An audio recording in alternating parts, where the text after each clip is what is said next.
कक्षा 9 की गणित में 12.1 में जो सवाल है, ये सवाल है त्रिभुज के क्षेत्रफल से संबंधित। ठीक है, यानी कि जैसे कभी इस तरह का क्षेत्रफल त्रिभुज होता है तो इस त्रिभुज का क्षेत्रफल कैसे निकालते हैं।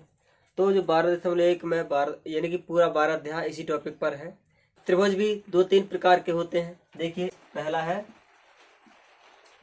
समबाहु त्रिभुज। अब समबाहु त्रिभुज यानी कि जिसकी तीनों भुजाएं बराबर होती है, समान होती है, उसे बोलते हैं समबाहु त्रिभुज।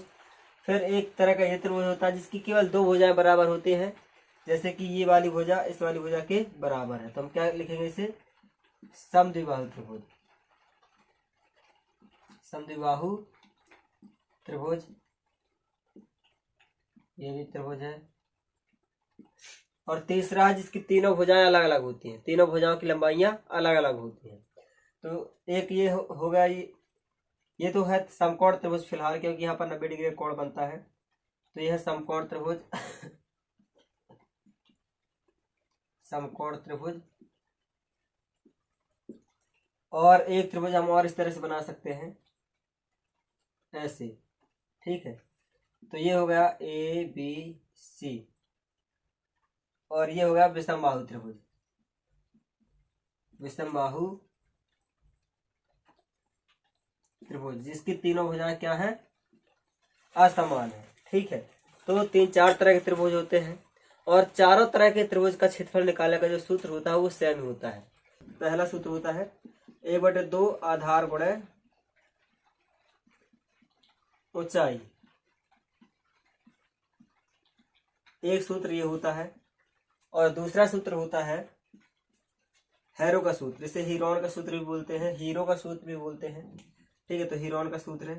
तो हम क्या लिखेंगे इसे, अंडर रूट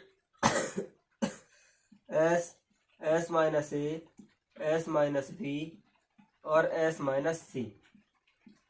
एक सूत्र ये होता है। इन दोनों सूत्रों का प्रयोग करके हम किसी भी त्रिभुज का क्षेत्रफल बड़ी आसानी से निकाल सकते हैं।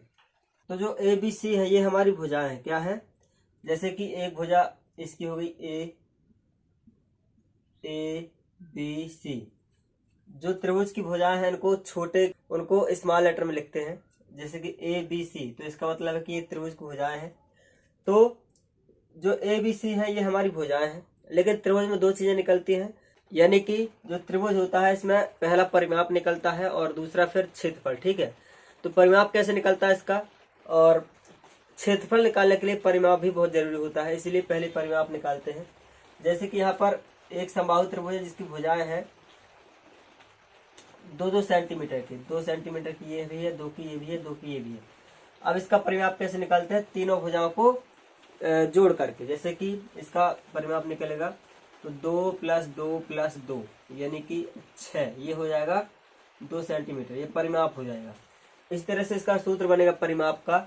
यहाँ पर समबाहु त्रिभुज है तो ए बराबर भुजाएं होंगी, तो a + a यानी कि 3a। तो ये समबाहु त्रिभुज का परिमाप का सूत्र होगा 3a। ठीक है, तो सभी त्रिभुजों का परिमाप भी निकलता है। अब चलते हैं हैरो के सूत्र में। तो यहाँ पर देखो, जो ये है ए बी सी ये तो हो गई हमारी भुजाएं। ठीक है, लेकिन जो ये है एस, अब एस कैसे निकलेगा, एस यहाँ पर हैरो के सूत्र में एस का मतलब होता है सेमी पेरीमीटर, यानी कि अर्ध परिमाप। तो ये हो गया, जैसे कि समबाहु त्रिभुज का ये हो गया 3a परिमाप, 3a परिमाप हो गया। अब यदि हमें अर्ध परिमाप निकालना है, यानी कि सेमी पेरीमीटर निकालना, तो हम क्या करेंगे, किसी परिमाप में बटे 2 कर देंगे, तो इसका हो जाएगा 3a का 3/2, तो 3a/2 का मतलब हो जाएगा अर्ध परिमाप। तो हम लिखेंगे यहाँ पर एस का मतलब है अर्ध परिमाप। ठीक है, अब जो समबाहु त्रिभुज है, समबाहु त्रिभुज में परिमाप 3a होता है, परिमाप का सूत्र 3a होता है। लेकिन अगर से इन त्रिभुजों की बात करें तो इनका परिमाप कैसे निकलेगा, इनका परिमाप निकलेगा a + b + c से। ठीक है, तो ये हो गया परिमाप टोटल। लेकिन हमें अर्ध परिमाप निकालना है, तो अर्ध परिमाप के लिए हम क्या करेंगे, s बराबर बटे 2 कर देंगे, तो ये हमारा निकल जाएगा s बराबर a + b + c बटे 2। ये हो जाएगा हमारा अर्ध परिमाप, क्योंकि किसी परिमाप में 2 का भाग कर देंगे तो उसका वो आधा परिमाप निकल आता है।